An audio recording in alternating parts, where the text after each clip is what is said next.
안녕하세요. 산부인과 전문의 최예진입니다. 오늘은 산부인과에 어떻게 내원하게 되시는지에 대해서 설명을 드릴게요. 누구나 생리를 하면서 한 번쯤은 생리통이 좀 느껴지는데, 혹은 배란통이 느껴지는데, 하복부 통증이 조금 있는데, 혹은 부정출혈이 조금 있었어요. 생리 주기가 깨졌어요. 생리를 한번 건너뛰었어요. 같은 조금 불편한 것들이 있었을 거예요. 그때 자세히 내 자궁과 난소가 괜찮은지를 보기 위한 검사니까 두려워하지 말고 편안하게 오셔서 검사를 한번 받아보실 수 있으면 좋겠습니다. 첫 번째로는 자궁과 난소를 볼 수 있는 것이 초음파라고 합니다. 자궁이랑 난소가 산부인과에서 가장 중요한 장기 중에 하나죠. 정기검진 하실 때 복부 초음파를 본 적도 있을 거예요. 배로 봐서 특별히 혹이 있는지 없는지 체크를 할 수도 있고요. 생리를 하면서 계속 내막이 두꺼워졌다가 무너지기도 하고, 난소에서는 난포들이 점점 자라서 배란을 일으키고, 난소에 있는 혹이 또 터지기도 하고, 좀 더 자세하게 보고 싶다면 질을 통해서 보는 질 초음파를 보게 될 수도 있습니다. 질로 접근하는 것이 조금 불편하다라고 하는 경우에는 질과 가장 접근해 있는 장기인 항문을 통해서 초음파를 볼 수도 있는데요.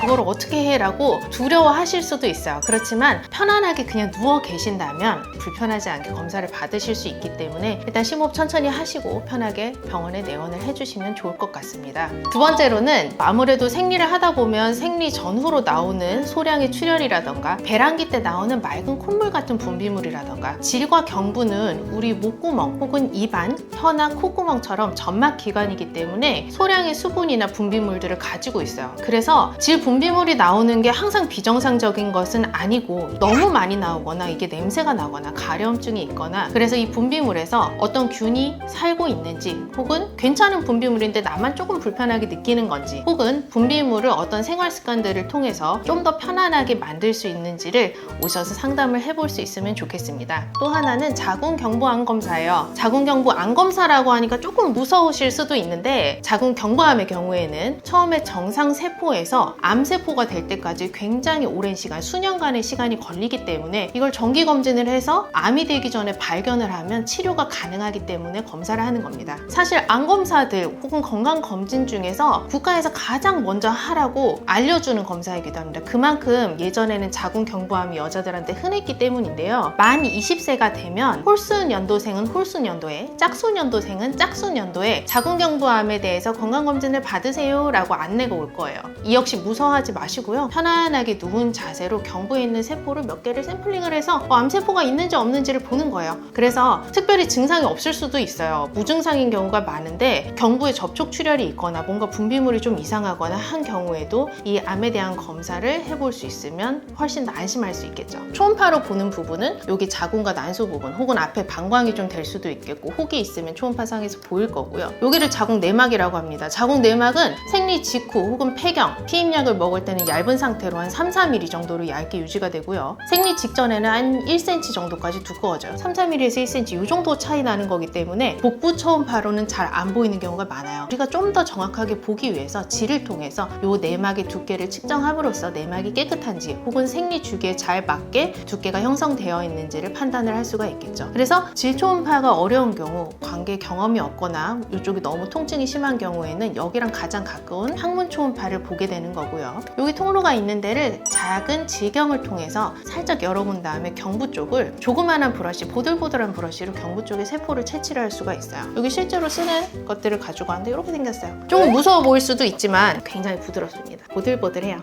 그래서 요 가느다란 게 쏙 들어가서 경부 세포를 살짝 채취하게 되는 느낌이 있는 정도. 그리고 요게 일반 세포 검사를 할 때 쓰는 브러쉬고요. 액상세포 검사라고 하는 거를 또 들어보셨을 거예요. 우리 정기검진을 워낙 잘 하시는 분들은 저 검사할 때요, 좀 더 제가 본인 부담을 해서 정밀한 검사를 했는데요, 이렇게 말씀하시는 경우가 있어요. 자궁경부암 검사 중에 세포를 검사를 할 때 좀 더 큰 브러쉬를 사용을 해서 액상세포 검사를 하게 되면 정확도가 좀 더 높아지게 됩니다. 그래서 이런 브러쉬를 쓰게 되는데, 이것도 마찬가지로 좀 무서워 보일 수 있겠지만 굉장히 부들부들합니다. 겁내지 마시고 일단 암검사 받으러 오셔서 긴장을 풀고 계시면 검사는 금방 끝나게 됩니다. 마찬가지로 분비물 상태를 체크하는 데 쓰는 것들이 이런 부들부들한 면봉이기 때문에 긴장하지 않는 게 나의 할 일이라고 생각하시면 될 것 같아요. 체크를 정기적으로 하면 좋은 기본 검진들에 대해서 설명을 드렸고요. 이후에 사실 산부인과에서 할 수 있는 것들이 굉장히 많기는 해요. 질염에 대한 검사도 좀 더 정밀하게 바이러스를 본다던가, 자궁경부암 검사도 세포 검사만이 아니라 실제로 경부를 확대 촬영해서 볼 수 있는 확대 촬영 검사, 혹은 자궁경부암을 일으키는 HPV, 인 유두종 바이러스 검사 같은 것들이 있을 수가 있고요. 혹은 생리가 불규칙할 때 초음파상에서는 특별히 혹이 있거나 하지는 않았지만 이 생리 주기에 따른 혈액에 대한 호르몬 검사를 해볼 수도 있습니다. 단순 여성 호르몬 검사만이 아니라 여자들한테는 남성 호르몬이 높을 수도 있기 때문에 남성 호르몬에 대한 검사라던가 여성 호르몬을 더 윗단계에서 관장을 해주는 뇌하수체에 있는 유주분비 호르몬 혹은 갑상선 호르몬, 다른 기타 이상 소견들에 의해서도 생리가 깨질 수 있기 때문에 생리가 불규칙하거나 내 컨디션에 대한 것들은 혈액 검사를 통해서 알아볼 수가 있어요. 특히 요즘에는 임신에 대한 연령이 조금 높아졌죠. 그러다 보니까 난소 기능이 20대 후반으로 가면서는 뚝뚝뚝 급격히 떨어집니다. 혈액 검사를 통해서 이 난소의 기능을 평가하는 검사가 있어요. AMH라고 하는 난소 기능 검사, 간단하게 난소 나이 검사라고도 불리는데 이런 여러 가지 검사들을 통해서 내 건강이 어떤지에 대해서 좀 더 자세하게 평가를 할 수 있기 때문에 제가 말한 어떤 상태들에 대해서 한번 곰곰이 나 자신을 돌아보시고요. 그리고 나서 병원에 오셔서 편안하게 얘기를 해주시면 어떤 검사를 하게 될지도 설명을 드릴 수 있을 것 같습니다.